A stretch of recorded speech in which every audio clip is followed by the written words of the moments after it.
Olá, bem-vindos mais uma vez ao Vorten Viewfinder. Desde o ano passado já tinha saudades vossas, aposto que já tinham saudades minhas. Hoje trago-vos um tema um bocadinho diferente, porque falar de comida para mim é assim, como é que eu hei de dizer? Podia falar o dia inteiro, a noite inteira, nunca mais me calava, mas não vamos ter todo esse tempo, vamos ter este bocadinho aqui e depois, se ficarem até ao fim, perceber que vão poder estar comigo no terreno, nesta parte prática que esta Masterclass também tem. Por isso, vamos começar pelo que interessa, porque eu estou a falar e alguns de vocês não sabem quem eu sou, não é? O meu nome é Bárbara Tomás, sou fotógrafa de comida e food stylist, trabalho nesta área desde o ano de 2014, é a minha paixão. É aquilo que eu mais me dedico, sem dúvida, a fotografia de comida. Se fotografo outras coisas também, mas não é o que eu gosto de fotografar, por isso vamos nos focar então aqui na comida. Hoje, mais uma vez, a convite da Vorten e da Canon, estamos aqui no Viewfinder 2023 para vos trazer novidades. E hoje o que eu vos trago não é simplesmente a fotografia de comida, é a fotografia de comida em festival gastronómico. Vamos a isso então? Muitas das vezes começam por me perguntar o melhor equipamento. Bárbara, qual é o melhor equipamento para fotografar comida? Quais são as lentes que tu utilizas? Eu gosto sempre de dizer que o meu forte é a composição. Por isso, os equipamentos que eu uso são aqueles que me servem ao meu propósito. Eu fotografo neste momento com uma Canon R5 e ando sempre comigo em festival, principalmente com esta lente que eu tenho aqui colocada, a 24-105. E porquê?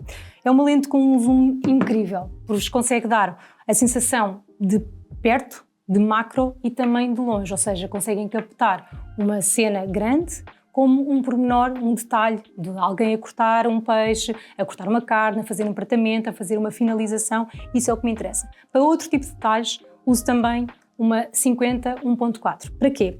Para imagens com muito pormenor, com muita textura ou principalmente quando eu quero dar algum desfoque ao ambiente. Este é o meu equipamento ideal, é o que resulta para mim, é o que eu aconselho a quem puder adquirir e experimentar estas duas lentes, a 24-105 e a 50, mas para quem está a começar também, temos aqui uma ótima opção que está aqui.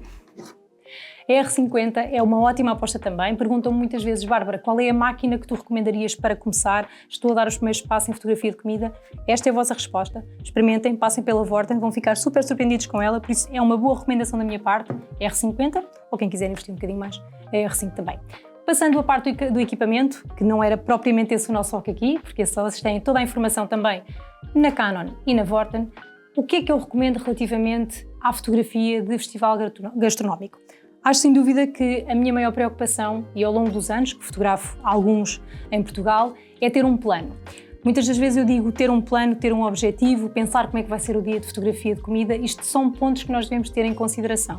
Porquê? Porque se nós não nos planearmos, vamos perder tudo o que está a acontecer e depois ficamos com um sentimento de dever não cumprido, não apanhei aquele momento espetacular, então ter um plano é fundamental. E o meu plano em festival de gastronomia é chegar cedo. Esse é o ponto-chave do plano num festival gastronómico. Porquê? Porque veem o espaço arrumado, fazem o reconhecimento total do espaço, conseguem o máximo de fotografias de preparação, porque normalmente num festival gastronómico não tem apenas uma entidade a cozinhar, ou um chefe a cozinhar, ou um restaurante a cozinhar. Tem várias coisas a acontecer ao mesmo tempo. Por isso, se vocês chegarem cedo, têm poucas pessoas, o ambiente não está poluído em termos ainda da vivacidade, da emoção, que também vai ser importante na fotografia de festival, mas vocês conseguem ver a preparação, os pratos, a mise en place, os ingredientes no seu máximo esplendor, porque imaginem vocês chegarem a um festival perto do meio-dia, que abre, por exemplo, ao meio-dia, vocês chegarem ao meio-dia ainda conseguem apanhar as ervas frescas, microgreens de finalização, ou seja, tudo verde com bom aspecto. Claro que a comida está ótima para comer e para servir ao longo do dia, mas para fotografar vocês querem ter o máximo esplendor das vossas imagens, enquanto há aquela riqueza de cor, de firmeza, porque as ervas sofrem imenso. Quem diz isso? Diz um peixe, diz uma mise-en-scène, quando estão todas uma equipa de cozinha a preparar tudo o que vão servir na parte da tarde, e são imagens incríveis. Outra coisa que é muito importante, permite-vos também fazer um round geral do espaço. Vocês ficam a conhecer de uma ponta à outra, começam a perceber o que é que vai acontecer, onde, quando e a que horas, e porquê? É fundamental. O resto do tempo que vocês estão para usufruir do festival, além de comerem, não é? Como é óbvio, ouvirem boa música, normalmente nestes festivais também há música, vocês conseguem aproveitar para voltar a determinados sítios para fazer ou um retrato, ou uma situação porque sabem que está, imaginem, um peixe gigante, como já me aconteceu, a assar debaixo da terra e vocês sabem que passado meia hora vai sair, vai ser retirado, por isso há uma data de imagens sequenciais que podem depois ser retiradas nesse momento e depois trazer um conteúdo editorial à vossa experiência de estar no festival dessa forma, por isso o round geral é espetacular. Isto tudo tem a ver com chegar mais cedo. Se não chegarmos tão cedo, podemos fazer muitas destas coisas, mas podemos não conseguir fazer todas. E outras coisas também é captar as equipas no seu esplendor. Este trabalho da cozinha dos festivais é muito rico também em trabalho humano. As pessoas normalmente que trabalham em gastronomia, pelo menos aquelas com quem eu me cruzo, são pessoas que gostam daquilo que fazem, que vivem com energia, que vivem com euforia. Então imaginem, o Festival Gastronómico é o sítio perfeito para estar a trabalhar em equipa, bem dispostos, ao ar livre, com boa música, por isso vocês conseguem logo perceber ao chegar cedo que têm um plano geral do que é que pode acontecer. Vou mostrar aqui algumas das fotografias que eu tenho da minha recomendação do chegar cedo e o que é que vocês ganham com isso. Então, num festival em particular, que alguns de vocês se calhar já se cruzaram com ele aqui na zona de Cascais, é caracterizado pelo fogo e por imagens muito ricas de calor. O que é que eu consegui ao chegar cedo? Piras que estavam a ser acendidas, fire pits acesos, sem ainda muita gente à volta, ou seja, uma imagem limpa, clara, do fogo, ou seja, que é o elemento principal, neste caso, deste próprio festival, e fases de preparação, ou seja, conseguimos ver ali uma mise en place de umas espetadas, em que eu consegui, com um background ainda calmo, sem grandes movimentos, conseguir aqui pequenos ajustes do que estava a acontecer. Posso-vos dizer, eventualmente, que a terceira fotografia que eu aqui tenho, que é um chefe a colocar uma espetada no prato, esta já foi a foto que eu fiz no após. Eu cheguei, fiz um reconhecimento, percebi que iam haver uma data de espetadas que iam ser colocadas no fogo e passei um bocadinho mais tarde para fotografar o após. Este jogo sequencial que vocês conseguem também criar nas vossas cabeças é super interessante para quem acompanha ou o vosso trabalho em termos de portfólio, ou as vossas redes sociais, ou um artigo de um blog, ou um artigo de uma revista, ou o elemento para o qual vocês vão fotografar nesse festival gastronómico. Ou seja, permite dar uma continuidade à história e contar uma história, que essa é uma coisa super importante na fotografia de comida. Por isso, fixaram? Ter um plano é sem dúvida a minha primeira recomendação ao nível do festival gastronómico. Mas não só. Temos também alguns desafios e este é muito, muito importante porque todos nós sabemos que uma coisa que é determinante na fotografia, seja ela qual for, é a luz.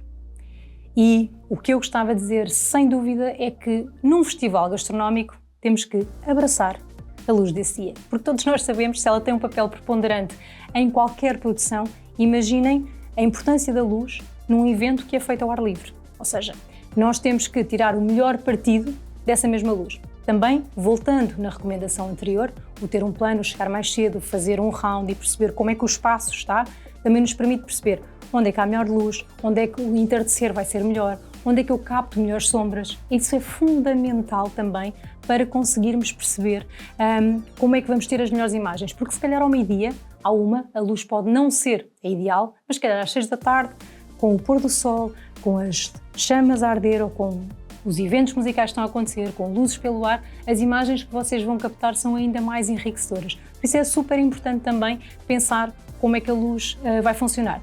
Este é um daqueles exemplos que nós conseguimos ver in loco, por isso eu convido-vos a ficarem até ao final desta masterclass para mais à frente saberem alguns pormenores sobre como é que nós vamos fazer isto no terreno e quando é que vai acontecer. Por isso, a luz é uma coisa muito particular que eu consigo explicar, dar a minha experiência, mas no terreno, quando estiverem comigo, vai fazer muito mais sentido todos os conselhos que eu estou aqui a dar. Então, o festival é sem dúvida uma oportunidade maravilhosa para explorar os diferentes tipos de luz, a luz dura, a luz direta do sol, às vezes há efeitos incríveis, mas o excesso de exposição na comida ou no que estamos a fotografar, e quando eu quero dizer excesso de exposição, imaginem, para quem não tem tanta experiência, quando a fotografia fica muito branca, os brancos ficam muito estourados, como nós costumamos dizer em língua de fotografia. Nós temos de tentar perceber, ir manuseando também a nossa lente para ver a abertura da mesma, para garantir que, mesmo que a fotografia após o festival necessite um bocadinho de edição, que vá minimamente preparada e composta para dar um ótimo resultado após depois o jeitinho que vocês dão. No fundo, o meu conselho é sempre procurar a melhor luz, ou no meu caso, e quem for comigo ao terreno vai perceber, eu procuro sempre a melhor sombra. Eu tenho alguns exemplos também aqui comigo de o que é que as sombras podem fazer em termos de efeito final da fotografia, em que a luz é direta ou indireta. Eu tenho aqui a fotografia de um cachorro que foi fotografada no chão é uma das minhas fotografias preferidas em festival de comida, assim como a sandes de cogumelos que eu aqui tenho também. Porquê? A do cachorro, eu estava no meio de um perímetro cheio de árvores frondosas, em que havia uma risca por entre um telhado e dois pinheiros que fazia uma risca de luz no chão. Como devem imaginar, a sombra em torno não estava tão escura, foi a única coisa que eu mexi em termos de edição para conseguir este efeito, mas fez-me todo o sentido, porque o cachorro é aberto ao meio, tem um rasgo no pão onde está, no fundo, toda a parte interessante do cachorro também, e a composição em risca de luz no meio de sombras fez-me completamente sentido, porque no fundo transmitia-me um efeito de jogo de luz que se traduzia na própria semelhança física e de composição do cachorro. Relativamente à questão da outra sandes também, o que eu consegui aqui foi, havia um raio de luz que incidia especificamente em cima da mão de quem estava a servir. Há só que depois ajustar aqui um bocadinho o contraste em termos de sombras também, e fez um efeito incrível, na minha opinião, em que toda a luz estava na ação. Porque há uma coisa muito importante também, que eu não referi, mas que vou referir agora, que é quando nós vamos fotografar um festival gastronómico, comida. Se o nosso objetivo é a comida, nunca esquecer. Essa tem de ser a atriz principal. O nosso foco. Temos que esquecer também o ambiente muitas das vezes, ou não deixar que o ambiente seja muito difuso, ou que baralhe a própria peça principal, que é a receita que estamos a fotografar. Vou abordar isso um bocadinho mais à frente também.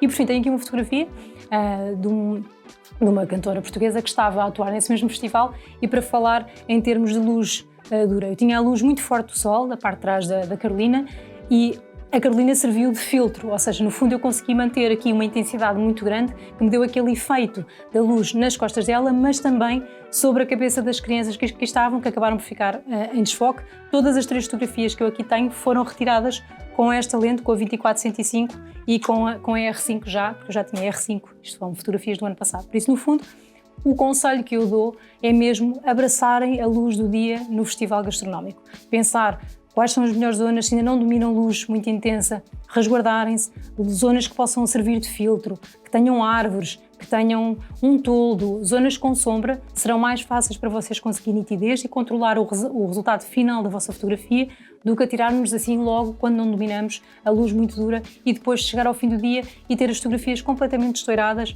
Verificar sempre o que estão a fazer. Há uma coisa que às vezes, mesmo ao fim destes anos todos, eu digo sempre que nós temos muito a aprender. O que eu faço às vezes é disparar, olhar e acertar. Eu comecei por fotografar, antes de fotografar em modo manual, digo isto muitas vezes, em modo automático. Quem não se sente à vontade para dominar as 3 componentes da fotografia, faça-o em modo automático. Dispare em modo automático e vê as configurações que a sua máquina dá para esse tipo de luz e para esse momento onde estão em esse enquadramento. E aí replicam no formato manual e depois vão ajustando. Gosto mais sombra, gosto mais estourado, gosto mais claro. E aí vocês também vão dar este passo, e um festival é ótimo para darem esse salto e para aprenderem a dominar mais a componente das vossas máquinas e a componente da fotografia em si. O que eu vou falar é super importante também, mas tal como a luz, quem for comigo ao terreno, vejam até ao final da Masterclass para saberem mais novidades da parte prática desta Masterclass que vai existir, onde vão estar comigo, provavelmente no festival, alguns no país, mas vai acontecer, e é onde eu vou conseguir ainda dar mais do que aquilo que vou dar neste bocadinho hoje, neste pequeno workshop aqui, Viewfinder. Então, coisas muito importantes. Há que ter sempre atenção: texturas, backgrounds e padrões de uma fotografia de comida. Seja num estúdio, seja num restaurante, seja num festival. O que é que acontece em festival? Normalmente, num festival gastronómico, nós não temos props, ou seja, adereços para adicionar à fotografia. Tudo o que nos resta são os pequenos pratos, as tigelas, os garfos de plástico ou garfos de madeira, que agora também também se usam, guardanapos de papel. São esses os elementos que nós vamos ter que nos vão ajudar realmente a fazer brilhar a receita, o prato, o momento que nós estamos a conseguir tentar captar o melhor possível num festival. Por isso, a minha recomendação é: vamos dar alas à imaginação. O que é que eu faço? Normalmente eu tiro muito partido das texturas do chão. Como vocês viram já nos exemplos anteriores, por exemplo, o cachorro que eu mostrei anteriormente estava em cima do chão, de calçada portuguesa. Por isso dá um ótimo padrão e dá uma ótima textura. Temos é que ter muito cuidado para manter a identidade do prato e da receita, porque às vezes um background muito intenso, muito colorido ou com muita ação, vai tirar e vai ofuscar o que nós queremos da fotografia de comida. E esse não é o objetivo, porque, mais uma vez, a comida é a atriz principal. Às vezes fica muito giro, também podemos nos desfocar da comida, ela estar em primeiro plano, mas em desfoque, e estamos a dar aqui o benefício ao fundo da fotografia, ao background, do enquadramento do que está a acontecer, mas sem dúvida que o nosso objetivo e o que vocês querem é tirar o melhor partido daquelas receitas, para serem maravilhosas, e as pessoas, quando passarem os olhos pelas vossas fotografias, pensarem: bem, isto devia ser mesmo delicioso, caramba, eu queria mesmo ter ido a este festival, eu gostava mesmo de ter provado este prato. É isso sempre que eu penso também quando tiro as minhas fotografias. Por isso, no fundo, é pensar fora da caixa, olhar em volta, pensar se o chão tem boas texturas, se o ambiente, por exemplo, neste caso, era de fogo, estou-me a lembrar deste festival, era de fogo, nós tínhamos pilhas de lenha onde podíamos colocar os pratos também para poder tirar fotografias, pensar se há objetos que caracterizam. A minha recomendação é: vamos eliminar, a não ser que seja um trabalho que vocês estão lá para fazer isso, tudo o que seja marcas, tudo o que seja coisas brandeadas. Por exemplo, às vezes uma fotografia com um copo de cerveja fica espetacular desde que ele não tenha logo à mostra, ou seja, são aquelas coisas que no imediato não nos faz sentido, a foto está maravilhosa, mas vocês não têm que estar a fazer publicidade a uma entidade que vocês não querem. Por isso, às vezes, eu sei que é muita coisa e que agora parece muitos pormenores para termos atenção, mas com o tempo, com a prática, com calma e comigo no terreno, quando forem comigo, vão conseguir tirar partido destes ensinamentos e vamos conseguir pôr em prática, e eu vou também conseguir ajudar lá os que se deve fazer bem e o que não se deve fazer bem também. Outra coisa muito importante: procurar às vezes criar linhas, formas com a própria fotografia, porque como nós só temos o prato e a receita, temos que tirar partido do fundo que nós temos, seja o chão, seja uma tábua de madeira, seja outra estrutura que tenha textura e que nos dê energia também à fotografia, sem tirar a identidade da comida. Por isso, vamos tentar criar linhas, criar formas. E uma coisa que resulta muito bem também em fotografia de comida, também em festival, mas posso dar o exemplo também de um restaurante que às vezes acontece, é quando nós temos, por exemplo, a criação de padrões, e os padrões podem ser criados com a própria comida, seja nós estarmos em primeiro plano, imaginem, um prato de cavala já fotografado, mas atrás temos um alinhamento de todas as cavalas que tiveram a ser fumadas ao fogo, ou por exemplo, estão a servir uma sopa de tomate e vocês têm uma em grande destaque, mas depois têm todos os outros pratinhos com sopa de tomate. Parecendo ou não, esses pratos todos, essa replicação cria um padrão, e isso é interessante ao olho humano, porque vocês vão manter o interesse da pessoa que está a olhar para a vossa fotografia no elemento que está mais em foco, mas mantêm um padrão super apelativo, que fazem com que as pessoas queiram perceber o que é que estava na foto e querer, mais uma vez, experimentar a receita da foto. Tenho aqui alguns exemplos onde vocês podem ver de fotografias que foram fotografadas no chão. Tenho aqui um prato de atum. No fundo, aqui o que eu tirei partido foi da gravilha e, mais uma vez, das sombras. Mas também temos aqui uma sopa de peixe em que podia-se não perceber que era um peixe, mas acho que é nítido que, apesar de estar em desfoque, lá atrás temos uma grelha com um peixe. Por isso, fazer com que o fundo e a própria receita interajam de forma orgânica. Pode ser um complemento, pode ser uma dica, uma vez não está perceptível o que é que está mesmo dentro do prato, se calhar o background, o envolvimento vai-me conduzir para ser uma receita de peixe. E também quando eu falo em termos de padrões, nós temos aqui este exemplo destes hambúrgueres, não é? Em que vocês veem a ponte 25 de Abril lá atrás. O que é que vocês leem deste lado automaticamente? Ok, isto foi fotografado fora de Lisboa, isto foi ao pé do Rio, tinha vista para... Por acaso podia ter sido em São Francisco, não é? Que há uma ponte parecida, mas não foi em Lisboa. Uma Golden Gate semelhante. Foi em Lisboa, ou seja, tentarem conduzir. É o ar livre, porquê? Porque tem não só o rio presente e tem uma presença de árvore também na fotografia, que dá todo um enquadramento. Água, natureza, uma percepção da cidade onde estão, e mantém também o interesse pela composição do padrão, que são diversas coisas, ou seja, há movimento, a sensação é que está muita coisa a acontecer, muitos pratos estão a ser servidos, muitas pessoas estão ali pelo festival. Por isso, no fundo, há que ter sempre constantemente e presente na nossa cabeça texturas, backgrounds e padrões. No fundo, o que eu gostava de vos transmitir, além de tudo isto, há muito mais que eu gostava de partilhar convosco e vai acontecer em setembro, na parte prática desta Masterclass, mas hoje gostava que levassem daqui, sem dúvida, a importância de ter um plano, não focar tanto no equipamento, porque às vezes vocês têm um bom equipamento também em casa, só têm que aprender a funcionar com ele, a tirar partido dele, e um festival gastronómico é, sem dúvida, o sítio ideal para o fazerem. O plano é ótimo, vão cedo, reconheçam o local, vejam os melhores spots, vejam onde é que querem voltar para fazer uma continuidade de fotografia, para depois fazerem um storytelling que é tão importante, o storytelling em termos fotográficos, ou seja, contar uma história, desde o momento em que estavam a preparar o prato ao momento em que o vão mostrar servido. Não esquecendo também a luz, pensar em luz. Se não tiverem que se preocupar com mais nada, luz. Vou ver que faço uma boa luz, não pôr elementos em grande exposição, não ter as coisas estouradas, brincar, irem com objetivos diferentes. Para mim já é um bocadinho fácil, apesar de, como eu digo, estar sempre a aprender, controlar inconscientemente todos estes detalhes, todas estas noções sobre a fotografia de comida quando vou a um festival. Mas escolham, ou seja, vou-me focar nos padrões, nas texturas, vou-me focar apenas na luz, vou tirar partido, quero tirar fotografias excelentes só com sombras. Tirem partido, escolham as vossas batalhas, não guardem tudo para o mesmo dia. Espero que tenham gostado, conto e espero por vocês em setembro, na parte prática deste workshop. Obrigada!